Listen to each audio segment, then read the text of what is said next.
And it's kind of a two angle program.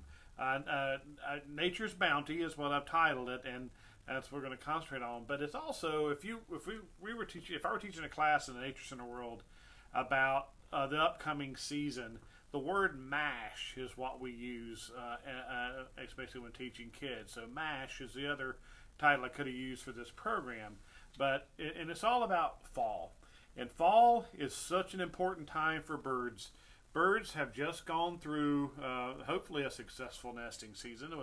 But now the shortening of the day length triggers them internally to know that winter is coming, that harsh weather is ahead. So they have to make a decision as to how they're going to deal with it. And we use the term MASH, which stands for migrate, adapt, store food, or hibernate. And that is the way most animals deal with a harsh winter. And birds, there are examples of each of those, believe it or not, in the bird world. Now, if you are beautiful cedar waxwing here with lots of fruit behind you, you can make your own food. But if you are your whole energy, but if you are a hummingbird, you have no choice. You know that the day link tells you that there will be no flowers, there will be no nectar, there will be no insects coming very soon here. So they have to migrate. They can't do anything other than go to somewhere where there are flowers, there is nectar, there are insects to eat. So migration, classic, hummingbirds are a classic example of birds that have to migrate out of here.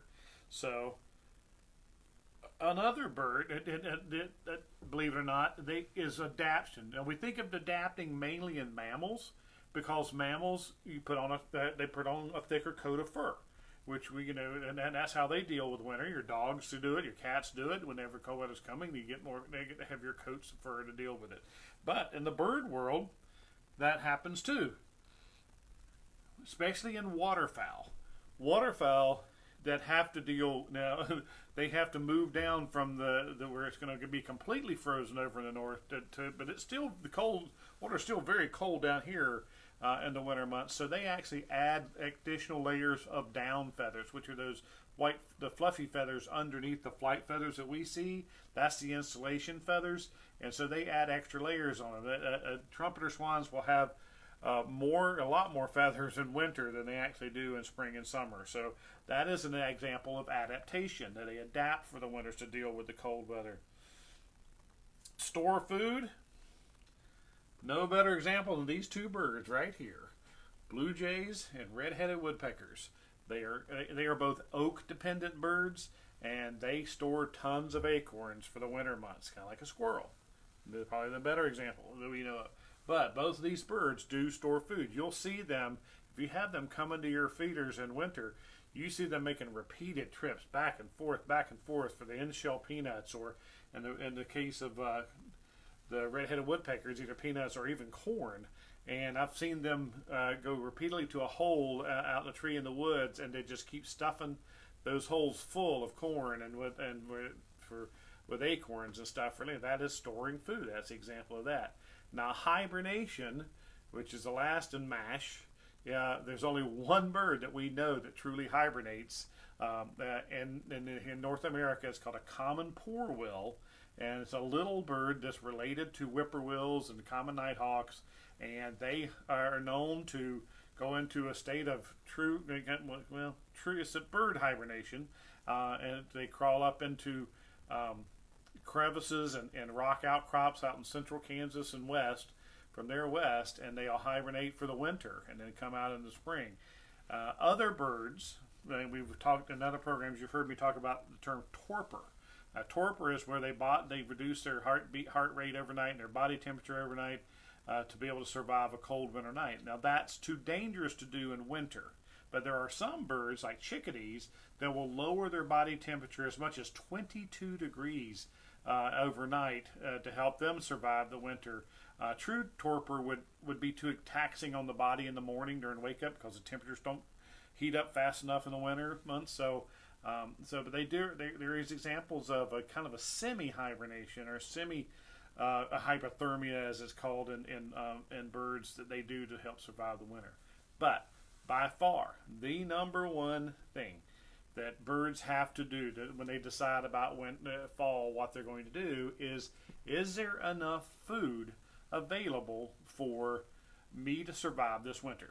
Things, perfect examples are, we go back to that original photo, the Cedar Wax Wings. Cedar Wax Wings, bluebirds, American robins. These are all birds that depend a lot on fruit, especially in the winter months. So there are many others.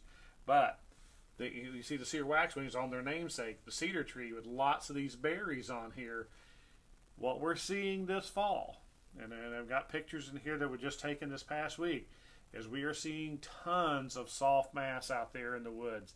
Is that the old saying is that Mother Nature's preparing for a harsh winter, so the animals have something to eat during the winter.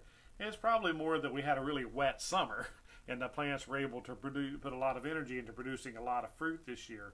But if you've landscaped with a lot of, especially native shrubs and trees that produce fruit, you're going to hopefully have a really good winter seeing wildlife in your backyard, especially cedar waxwings. Like I said, tons of bluebirds may overwinter this year.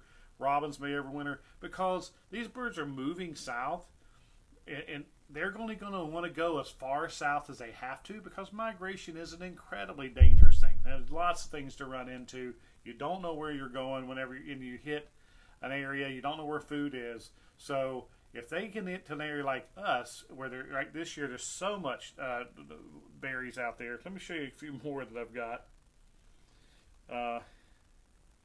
This is called arrowwood viburnum. Look at the loaded purple berries on there. They're just tons of them, and that can feed a lot of birds. Let's see. Ooh, we talked about poison ivy a couple of weeks ago. Look at the poison ivy berries here. All these little white berries everywhere. Birds love poison ivy berries. We're seeing that there were all kind of birds eating on the poison ivy berries this past Thursday already. So, and wild grapes. Huge clusters of wild grapes out there right now. So these birds will concentrate. They'll settle in on these areas where have a lot of this natural fruit. But and that may make your bird feeders a little bit slower than the early fall, especially in the early part of winter. But what is the number one missing thing? If it gets really cold on these birds, they can still eat these berries, but unfrozen water, it's still the number one most important thing you can do for birds. I've done many programs about it, or mentioned many programs. They can make their own body heat by getting these foods, and their bodies can produce heat, but they have to have a source of unfrozen water, which can be really hard to find come December, January, especially if we have a winter like we did last winter. So make sure your bird baths are clean and ready to go, and also make sure that your stations are ready, and we did bird feeder cleaning last weekend, so you can have you get prepared for the feeder season. 2, 1. Would you like to learn more about wild birds? You might want to hit that subscribe button.